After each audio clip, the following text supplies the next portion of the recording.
All right, welcome everybody to another episode of the Investment Realtors Podcast. Go to Realtors Podcast. Casual Friday. It's Casual Friday today. We're Yeah. gonna have a little light-hearted episode today. Nothing too serious. We're just gonna basically just pick each other's brains on some things that we just think about on a daily basis when it comes to real estate, things we look for, just little advice we could give to each other or anybody looking to buy and sell. So, I mean, What's the topic for today, Lewis? okay, first question for you.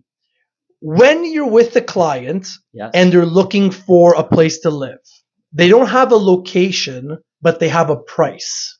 It seems more common in our marketplace now Very common. than it has been ever before. So what kind of things okay, they have a price range. Mhm. You know where that price range they're going to end up buying.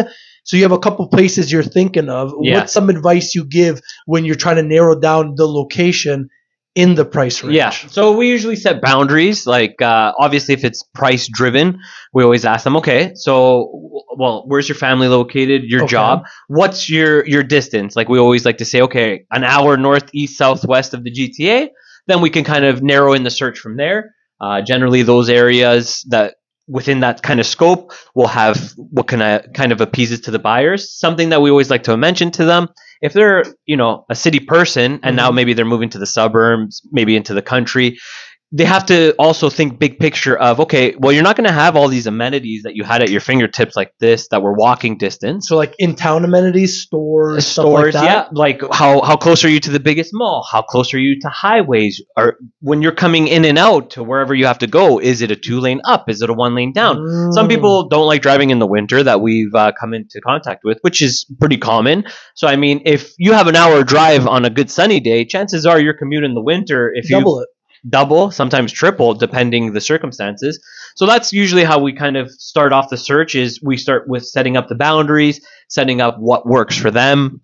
What about septic? Well, that's another thing. So Stuff like gas, when we propane. start going country properties, as we know, septic tanks can be rather expensive, Yeah. especially if they're old. I mean, they all have a limited shelf life. So that is a cost to incur where Be careful what you flush. well, that's a whole other video of you are on restrictions. So now, maybe you're going from municipal water and sewers to a septic and a well. Yep. So, okay, well, do you have, a reverse osmosis for your well? Do you have water softener? Generally, well water, all of our clients say is better. They like it. However, it is harder. What kind of things do you have to filter through the minerals, all that fun stuff? And yeah, the septic, you can't just, be putting down bacon grease like you were used to on the municipal the old sewers. municipal lines. Yeah. I mean, you shouldn't be doing that to begin with, but you are definitely limited, like certain detergents you use, certain soaps. So, Yeah. I mean, once we kind of gauge the scope of the house we're looking at, then we can explain to them, okay, well, so if your house now is a septic, chances are you might be on propane. Well, what do you mean propane? What's propane? A big cylinder that sits in front of your property that you have to get filled up, that you have to call every so often. Yeah. And with inflation and what prices have been lately, we've heard of our clients saying that it has been more expensive to run their home now, not being on natural gas. I mean, you're damned if you do, you're damned if you don't. It seems to be on either or. So those are kind of the first things we kind of dive into a little bit deeper. Okay, so that's going to be for country houses. Yes. Now, if you had somebody looking, whether they're looking freehold or condo, So what are some of the things you kind of like? Here's a warning for a condo. Yes. Here's a warning for a freehold. Here's some things to keep in mind. Like, what are your thoughts on that? So, I mean, freehold versus condos. Some condos we see the buildings are pretty good. They sometimes will, include in the condo fee your water, your hydro, your gas. Yeah. Sometimes we see condo fees that are outrageous, and all it covers is, maybe snow and garbage because it's a private property. That's it. So, I mean, it all comes down to no one size fits all. What works for somebody versus what doesn't. Obviously, we always kind of push the freehold if you can. Freedom. There's more freedom with limit your freehold. restrictions. I mean, that's like there's no problem with a town or a semi, but if you can afford to have a detached freehold, we would always kind of push that rather than maybe having a neighbor on each side or something like Or that. being in an apartment building. Apartment buildings, yeah. I mean, one thing you'll have to keep in mind is an elevator. So your grocery store, you got 10 bags. In and out, Unless up and down. Yeah, unless you got a big hook that you're carrying all the bags in. I mean, Pets. those are all pet restrictions. A lot of condos do have a bylaw where either you can have no dog or your dog can maybe be Certain limited size. to 5 Yeah. pounds, 10 pounds. And I mean, you don't want to get on the condo corp's bad side. Then it's just a whackload of problems. Even backyards. If you have a dog, you Yeah. have to let him out every couple hours. Well, you have then no backyard, bring that's him the down thing. every time. You have a balcony. You're not going to have your dog go out on the balcony. You mostly can't. Yeah. No, so- Barbecue restrictions. Yeah, usually what we've seen, especially in a lot of the newer buildings, they have like a designated spot on top of the barbecues that you have to sign them out. Yep. They're kind of a first come, first serve basis because they don't want barbecues even if you do have a balcony, because there has been issues in the past Of course. propane's exploding, people being careless, you slip something on, forget. Yeah. Whatever. Like everything in life. Yeah. Something's ruined by something. Of course, you have to always be negligence. careful. Absolutely. Okay, so condo, and so what would be the difference, would you say? Because there's condo townhouses Mhm. and condo apartments, and then there's also retirement living spaces, all similar, Yes, but different in their own way. different in their So own way. retirement, usually they have it's a 50 plus kind of community where you would have to, with an offer, you would have to Prove you're also- a certain age. exactly, and then you'd have to get an approval from the actual board of committee. Yeah, which is tricky. That it can is be, That can tricky. be very tricky. And then a condo style kind of townhome. I mean, again, you're kind of limited. Generally, how we like to explain it, every condo is different. So once we kind of view the status certificate, get a lawyer review, we know. But generally, if you're in a condo style townhouse, they usually take care of the roofs, the structures, things of that nature. Anything outside your Outside. four walls. Now, that's not to say that's the same for every condo style townhome. I live in a condo style townhome where really all they take care of is plowing on the mutual kind of roadway Yeah. and garbage that they contract out to the city of Peel or the municipality of Peel. And then generally with any kind of condo style townhome, you don't need permission on stuff you're doing inside unless you're doing Mhm. major alterations. Structural stuff, Absolutely. right? Condos, kind of the same thing. I mean, condos, you don't really have to worry about the structure itself because that's what the reserve fund's there Yeah, for. yeah. They take care of all of that. Same thing on the inside. If you're not, changing something structurally, you're usually, you can put in a new kitchen, put in a new bathroom.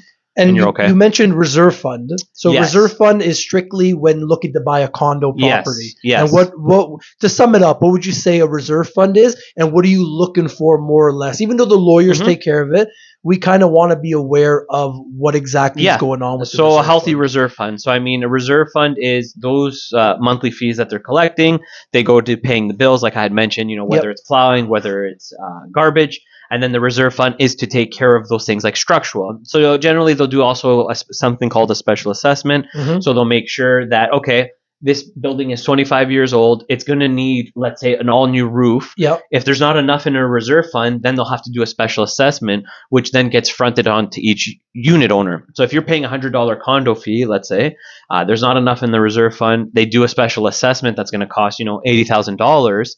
Well, now they're going to do 80,000 divided by 20, and So you everybody's have got to come up with yeah, you have to. And I mean, in today's day and market where everything's already so tight as it is, an extra cost can really put a financial burden on people. So that's something to definitely be wary of, is just make sure the lawyer gives you the go ahead. Yes. The reserve fund is healthy. There is no excessive spending, no Yeah. stupid kind of, alterations or something that wasn't spent well. And that's a big thing on having a good board of directors. Yeah, most lawyers they're pretty well versed Yes. in looking at the status certificate, which is what you request when buying a condo. Yeah. And they'll tell you what they're spending money on, what Yeah. they've spent in the past. Yep. Are they very loose with the money, or are they Yes. very reserved? Yeah. And you can tell when sometimes you go to condo buildings Yeah. and you notice, okay, this parking lot hasn't been repaved in God knows how long. Which could kind of be a good thing because it might be they're that frugal. Yeah, They're very where, frugal Where with they're, of course, you want obviously stuff upgraded and Mhm. taken care of,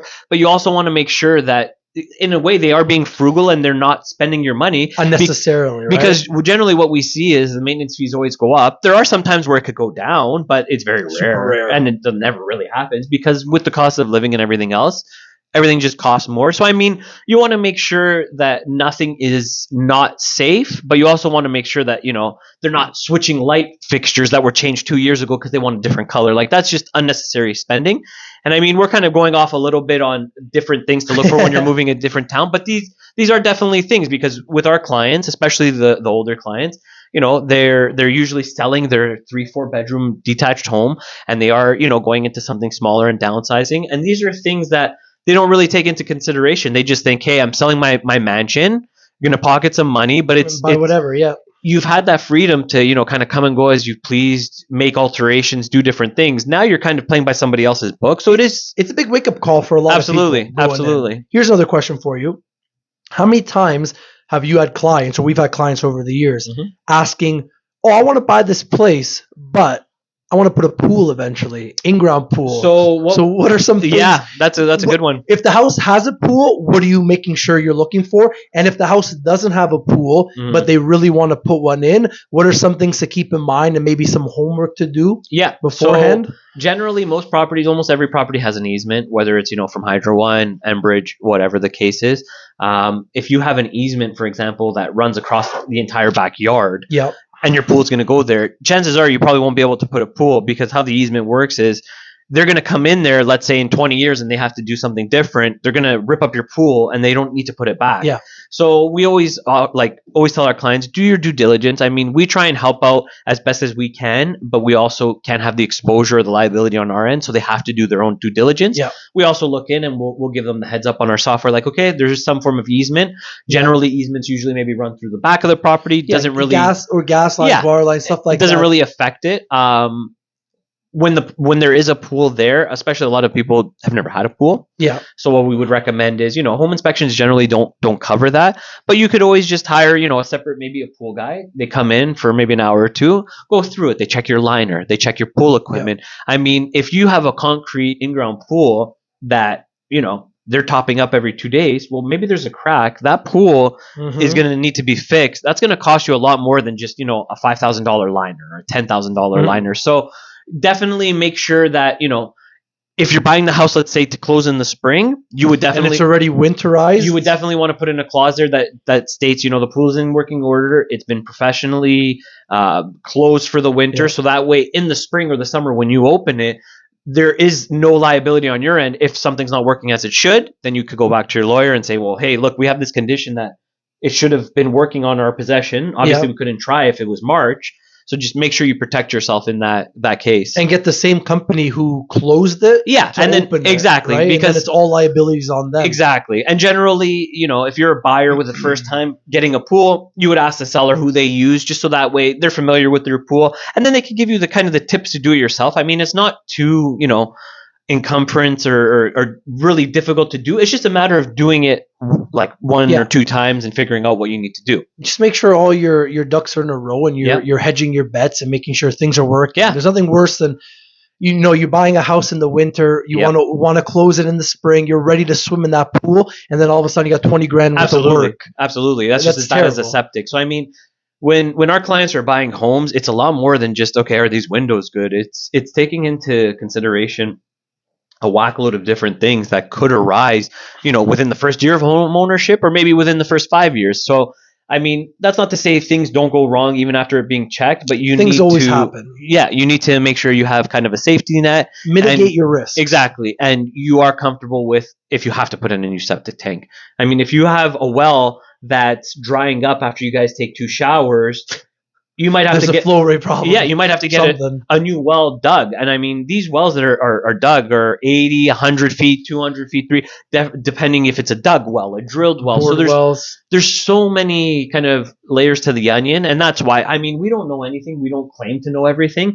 But what we don't know, we always find out for professionals. If we don't know something, we find somebody who does. Absolutely. And that's always what our market's been. Yeah. Just find the professional to do it. Yeah, we never lie. I mean, if we don't know the answer, we find out what the answer is and we get back to them. Absolutely. As best we can. Absolutely. All right. Well, that's our Fun Friday video for today. Fun Casual Friday, where we kept it kind of cool and light. So we'll see. We'll get back to some, I guess, more pressing issues next week. Next week is the nose to the grindstone next week. No more fooling around. But yeah, any questions you guys have, don't forget to like, share, subscribe, reach out. We have our emails. I mean, any future topics that you guys maybe want to hear us talk about? Yeah, we're open. Yeah, absolutely. Yeah. All right, guys, this is Luce and Justin tuning out for today. Enjoy your weekend. We'll see you next week.